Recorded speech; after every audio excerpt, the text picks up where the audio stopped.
예, 걱정하지 마세요. 처음부터 아무것도 없었던 것처럼 그렇게 만들어 놓을게요. 최대한 건강한 미소를 지으며 고개를 끄덕였다. 이런 직업을 택한 이상 말끔하고 혈색 좋은 외모를 유지하는 건 필수적인 일이다. 전문적으로 흉가를 철거하는 업자가 조금이라도 초췌한 모습을 보이는 순간 고객의 상상력은 날개를 펼친다. 왜 저리 피곤해 보이지? 혹시 잠을 못 자기라도 하는 건가?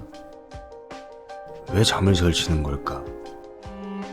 혹시 거기까지 생각이 미치면 10중 8구 의뢰를 취소한다. 일반적인 건설사가 아닌 나를 선택했다는 것 자체가 이미 흉가를 철거하는 일에 불안을 품고 있다는 의미다. 거기에 나쁜 상상이 가미되면 불안은 확신으로 돌변한다. 그렇게 최대한 몸을 건강히 유지하고 언제나 유쾌한 미소를 잃지 말아야 했다.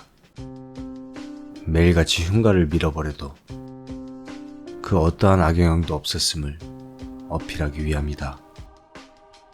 그 모습을 보면 사람은 자연스레 긍정적인 희망을 품는다. 철거를 직접 진행하는 책임자도 이렇게 멀쩡한데 나도 별일이 없겠지. 물론 고객의 긍정적 상상과는 별개로 내가 흉가를 해체하고 난 뒤에 무언가 변화를 겪는 것은 사실이다. 그리고 그 변화란 것이 썩 유쾌하지 않다는 것도 사실이고, 하지만 묻 사람들이 생각하는 것만큼 끔찍한 변화는 아니라는 것 역시 명백한 사실이다. 생명조차 없는 비존재가 산 사람에게 할 수 있는 일이란 그저 보이는 것뿐이다. 창밖에 우두커니 서 있다든지, 옷장 안에 웅크리고 있다든지, 침대 아래 엎드린 채 눈알을 이리저리 굴리고 있다든지. 물론 세상에는 그런 모습을 눈에 담는 것만으로도 경기를 일으키는 사람이 있을 것이다. 하지만 적어도 난 아니다. 그것들이 천장에 붙어있든 냉장고 안에 있든 욕조 안에 있든 내게는 상관할 바가 아니다. 손짓 한 번이면 흐릿하게 흩어져 비켜나가는 그런 영적 찌꺼기들이 나를 두렵게 할 수는 없었다. 지금껏 내게서 이 이야기를 들은 사람이라고는 세상에 단 4명뿐이었다. 내 아버지, 서로 못 볼 꼴 다 보고 자란 불알 친구, 제법 오래 사귀었지만 끝내는 성격 차이로 헤어지고만 전 여자친구, 그리고 대학 시절 재미로 들었던 심리학 수업의 홍 교수. 아버지는 그것을 어린 아들의 유치한 상상력으로 이해했고, 오랜 친구는 술에 취해 내뱉는 헛소리로 지구했으며, 반년 전에 헤어진 전 여자친구는 귀신이란 말에 곧장 질겁하며 귀를 막았다. 오직 홍 교수만이 그 이야기를 유심히 그리고 귀를 기울여 들어주었다. 자네 용케도 침착하게 말하는구만. 나였으면 며칠을 잠 못 잤을 거야. 그는 술김에 비밀을 털어놓는 내게 진지한 목소리로 그렇게 말했었다. 홍 교수와는 어쩌다 보니 반쯤 술친구가 되어 몇 년째 술자리를 이어가고 있었다. 아마도 그를 잘 몰랐던 때라면 내 말을 믿는 대신 적당히 맞장구를 쳐주는 것이라 그렇게 생각했을 것이다. 하지만 오랫동안 인연을 이어오며 그의 성격을 제법 파악했기에 그 말이 거짓없는 진실임을 나는 알 수 있었다. 그는 자신이 아직 알지 못하는 모든 일들에 깊은 지적 호기심을 보였다. 그 며칠 잠 못 이룰 감정이란 것도 분명히 공포가 아닌 기대감일 것이다. 처음 봤을 때는 저도 많이 무서웠죠. 얼마 지나고 그것들이 나한테 아무것도 할 수 없다는 걸 알아채기 전까지는요. 그래? 직접 만질 수는 없는 모양이구만. 하긴, 그러니까 귀신이겠지. 사실상 환각 같은 거라고 보면 돼요. 어쩌면 정말 환각일 수도 있고요. 그 말과 함께 소주를 입에 털어넣었다. 그때 홍 교수가 뭐라 답했는지는 어째선지 기억이 잘 나지 않았다. 아마 들뜬 목소리로 그 현상에 대해 몇 가지 더 캐물었을 것이다. 그는 궁금한 건 절대 참지 못하는 사람이었으니까. 그때의 대화는 심리학 교수가 뭘 그런 것까지 다 알고 있느냐고 황당한 얼굴로 묻는 내 목소리만이 기억날 뿐이었다. 주소 들었을 때 눈치챘어야 되는데. 내비게이션에 목적지를 검색하고는 대번에 욕설을 내뱉었다. 어쩐지 생소한 동네다 했더니 답이 보이질 않는 산골 깊숙한 곳의 집이었다. 그것도 구불구불한 산길을 따라 한참을 올라야 하는 빌어먹을 깡촌. 5톤 트럭에 커다란 굴삭기를 싣고 직접 흉가까지 찾아가야 하는 나로서는 최악의 경로다. 철거 과정을 모두 내가 진행하는 것은 아니다. 그러나 적어도 집을 무너뜨리는 것만은 내가 직접 해야만 했다. 대부분의 인부들이 어깨 터부니 기분이니 하는 말 같지 않은 변명으로 흉가를 무너뜨리는 행위를 거부하는 탓이었다. 물론 거부는 거칠일 뿐이고 그냥 돈을 더 달라는 뜻이다. 3층을 넘어가는 커다란 영업소 등의 경우에는 어쩔 수 없이 추가 비용을 내고서 인력을 써야 했다. 더 쉬우면 쉬웠지. 더 힘들 것도 없는 흉가 철거에 그렇게나 돈을 쓰고 나면 속이 쓰려왔다. 그렇게 정말 불가능한 수준이 아닌 한은 건물을 무너뜨리는 것만은 직접 하는 것이다. 어차피 가장 힘들고 번거로운 건 잔해를 치우고 털을 다듬는 일이니까.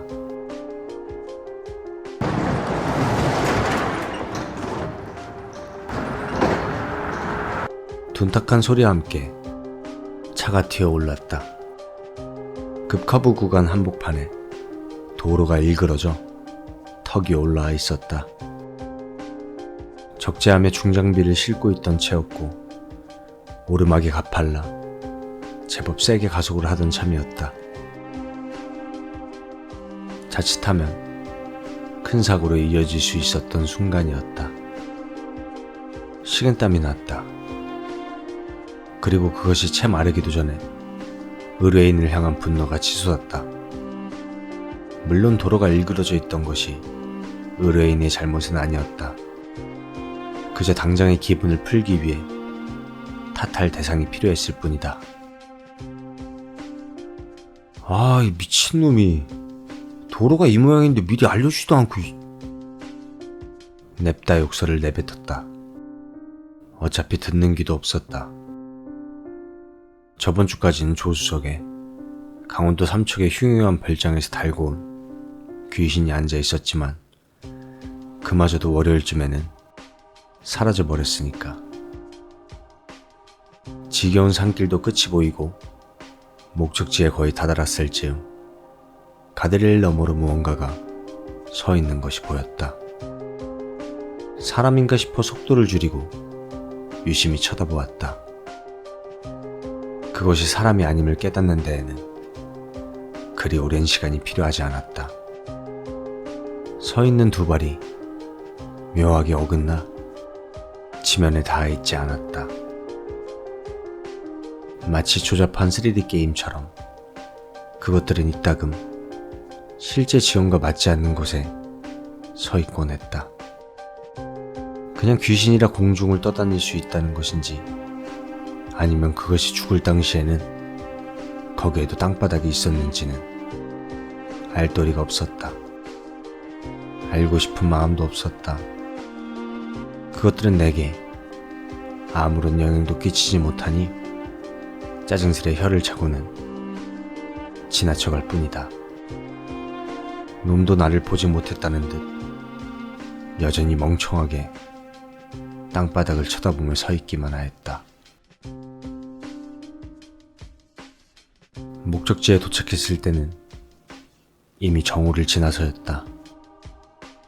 미리 식사를 하고 오기에도 애매한 시간과 장소였기에 굶주린 배가 아우성을 쳤다. 그러나 이 외진 시골에는 식당 비슷한 곳조차 찾아볼 수가 없었고, 그렇다고 여기까지 산을 올라와 놓고 다시 내려갈 수도 없었다. 최대한 작업을 빨리 끝내고 산을 내려가는 것이 가장 빠른 선택지였다. 다행히 의뢰받은 흉가는 아주 작고 낡은 집이었다. 이런 건물이라면 단 하루 만에 일을 다 끝내고 늦은 저녁이나마 먹을 수 있을 것이다. 굴착기를 트럭에서 내리기 전에 먼저 집안을 확인할 필요가 있었다. 고가의 물건 등을 미리 밖으로 빼두기 위함은 아니다. 내게 철거 의뢰를 넣은 이상 고객은 이미 이 집 내부에 모든 물건에 미련이 없다는 뜻이고, 나 또한 그런 낡아빠진 물건에는 관심조차 없었다. 다만 내가 생각하는 상식과 타인의 상식이 가끔 맞지 않을 때가 있어 혹시나 하는 마음에 확인하는 것일 뿐이다. 언젠가 대차게 무너뜨린 벽의 파편 아래에서 LPG 가스통이 소름 끼치는 소리와 함께 가스를 뿜어낼 때가 있었다. 바로 직전까지 담배를 물고 작업하던 나로서는 등골이 오싹하다 못해 식은땀이 날 정도였다. 내 일생 가장 두려웠던 순간을 꼽으려면 적어도 3번째까지는 들 것이다. 그래, 귀신 따위는 진정 두려움의 대상이 되질 못한다. 세상에서 가장 무서운 건 돈, 그 다음이 머리 나쁜 인간이다. 흉가의 현관은 커다란 불투명 유리가 두 짝이나 위아래로 붙은 스테인리스 문으로 되어 있었다. 유난히 시골에는 이런 문짝을 달고 있는 집이 많았다. 마당의 대문이 그리 튼튼해 보이지도 않았건만 도대체 이 허술한 문짝에 무슨 보안성을 기대하는 것일까? 당장 지금만 해도 누군가가 문을 강제로 열기 위해 위쪽 유리판을 깨부순 탓에 안이 훤히 보이는 상태였다. 아니나 다를까 깨진 유리창 너머로 빌어먹을 귀신 하나가 보였다. 구식 브라운관 TV를 얹어둔 기다란 수납장, 그 한쪽 끄트머리에 쭈그려 앉아 어깨를 흠칫흠칫 떠는 모습이었다.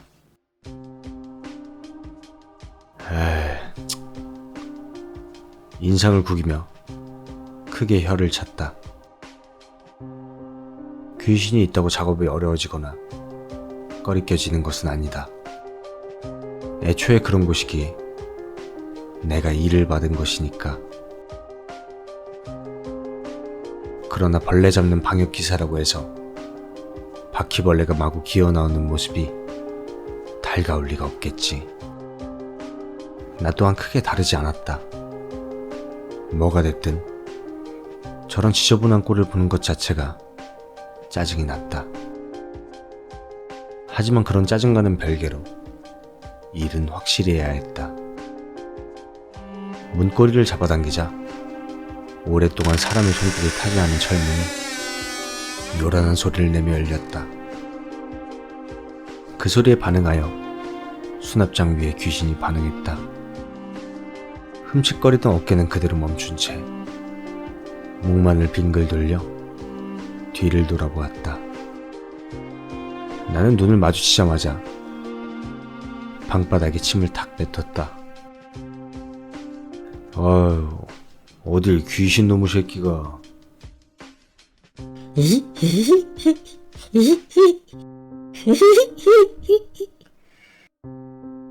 귀신은 덜 떨어진 웃음소리를 내며 나를 빤히 쳐다보았다. 제 영역에 발을 디딘 나를 탐탁찮아 하는 반응이다. 그런 반응 자체가 나는 견딜 수 없이 짜증스럽고 역겨웠다. 이미 죽어 살갗도 남지 않은 놈들이 사람의 땅을 탐하고 집을 취하려 한다니 어처구니가 없는 일이다. 자 보자. 전기는 안 들어오고 수도는 끊겼고 가스통은 밖에 있을 거고. 연병알. 큰 가운은 좀 알아서 치우지. 놈들의 반응을 일일이 지켜보다간 날이 바뀌어도 일을 끝내지 못할 것이다. 어차피 이미 죽어 아무것도 못하는 찌꺼기들. 모조리 무시해버리고 내 할 일을 하는 것이 여러모로 편했다. 잡다한 가구가 많았지만 이 정도면 양호한 편이었다. 가구 채로 건물을 무너뜨리면 항상 인부들의 불만이 뒤따랐으나 그것도 이젠 거의 인사말처럼 되어버린 지 오래였다. 마지막으로 부엌과 보일러실에서 가스가 분리되어 잘 마무리되어 있음을 재차 확인했다. 사전 준비는 이걸로 충분하다. 이제 중장비로 건물을 죄다 무너뜨린 일만 남았다.